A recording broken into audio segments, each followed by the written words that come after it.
Credit and debit, two very different cards. All right, so let's talk about credit and debit cards. Both are used in place of cash to pay for things you buy. Both are convenient and accepted almost everywhere. Both are made of plastic and probably, in your wallet right now. And both offer, some kinds of fraud protection and security, especially when compared to cash, right? But do you really know the advantages and disadvantages of each? Or what makes them different from each other, do you? Well, there's actually a lot separating the two. Yeah. So let's start by taking a look at your daily routine, shall we? Okay, this is fun. Say you're out and about and you stop for a cup of coffee. Latte, my fave, because, you like to treat yourself, right? You deserve it. You get to the register, pull out your wallet, and the cashier asks you credit or debit. Here's the thing. It's a question we hear almost every day, but don't really think about that much. What's the difference between the two? Which one should we use and when? And most importantly, why is it so important to know the difference? All great questions. And the best way to answer them is to take a look at the pros and cons associated with each. But first, let's, clearly define each type of card. A debit card is a payment method that's linked to your bank account. So the money you spend comes right out of your own personal checking or savings account. Easy breezy. A credit card is also a payment method, but instead of tapping into your own money, your purchase is paid for temporarily using someone else's money, like the bank or card issuer. This, of course, comes at a price: interest. Okay, now for the pros and cons. Let's start with debit. After you swipe that debit card, money is automatically taken out of your account. Yeah, so in this way, it's a lot like using cash, except more convenient since you don't have to carry cash, any of it.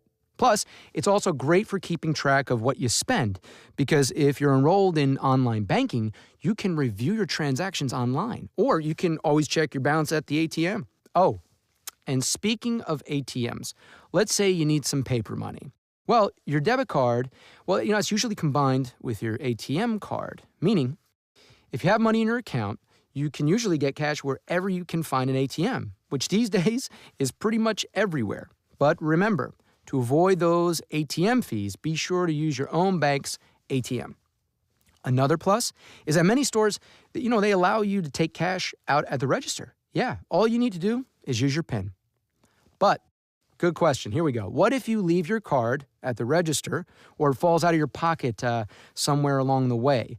Can anyone just pick it up and start making cash withdrawals too? Well, thanks to your PIN number, most likely they can't. No, your PIN is an identification code that adds a layer of security, making it difficult for anyone to access your money. It's important to safeguard your PIN to keep your money safe, so don't give it to anyone. And in those cases where, let's say, someone gets hold of your debit card and uses it for something where your PIN isn't required, well, luckily, most banks have some kind of fraud protection policy in place that can help protect you if this happens. And here's one more benefit of your debit card. You don't pay interest on your purchases like you would with a credit card. So your latte may be overpriced, but as long as you have sufficient funds in your account, you only pay the price that's listed, making your debit card a great way to avoid the interest that can come with buying on credit. So those are the pros.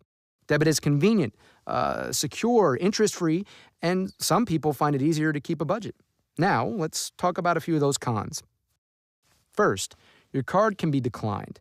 This happens when you don't have enough cash in your account to cover your purchase. Getting declined happens sometimes, even to the best of us. And while not being able to complete a purchase can be frustrating, it does protect you from spending the money you don't currently have. Do keep in mind that some banks allow customers to overdraw their checking accounts for a fee.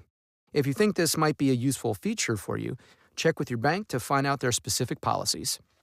Okay, so now let's rewind a little bit and talk about credit cards. Some people think of credit cards as working kind of like short-term loans, because essentially you're borrowing money from a bank or card issuer to pay for your purchase. And when it's that time to settle up, if you've carried a balance from one billing cycle to the next, you're most likely going to have to pay interest. In addition to being useful for making everyday purchases, a credit card can really come in handy in emergency situations when you're short on cash. So let's say you find yourself stranded on the side of the road because a big old pothole just took out a couple of tires. A credit card is a good thing to use for a toe and new rubber. The thing to remember is you have to pay for it later. And speaking of paying, when you pay your credit card bills on time, guess what? Good things happen to your credit overall. In fact, if you pay your bills on time, stay within your credit limit, and pay more than the minimum balance on your card, you can improve how your credit is evaluated. That's huge. And, that might qualify you for lower interest rates on loans and credit cards, which is great news if you're looking to take out a mortgage or something like an auto loan in the future. Lots of credit cards come with extra perks, too, like grace periods that allow you to make purchases without interest as long as your balance is paid in full each month. Or rewards points that can be used for all sorts of things, like airline miles or hotel stays. And some cards even offer cash back every month. In fact, if you already carry a credit card, you might be missing out on features you don't know about. Things like travel insurance or purchase protection. That's a great one. That can really come in handy when you're buying a big ticket item like a brand new washing machine or a cool laptop. In fact, when something goes wrong with a purchase, a call to your credit card company can make the difference between you fighting to get your purchase refunded or replaced on your own and having the power of a big company on your side to help you out, which is nice. Fraud protection is another big benefit of a credit card. So let's say someone gets hold of your card and uses it. You might not be liable for what they buy with your good name.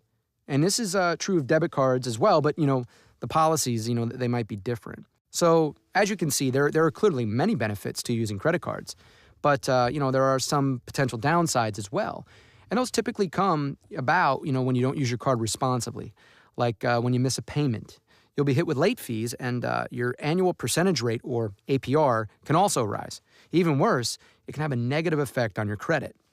You should also be careful about going over your credit card's limit, because if you do, you'll likely pay for it in fees. Another thing to look out for is overspending.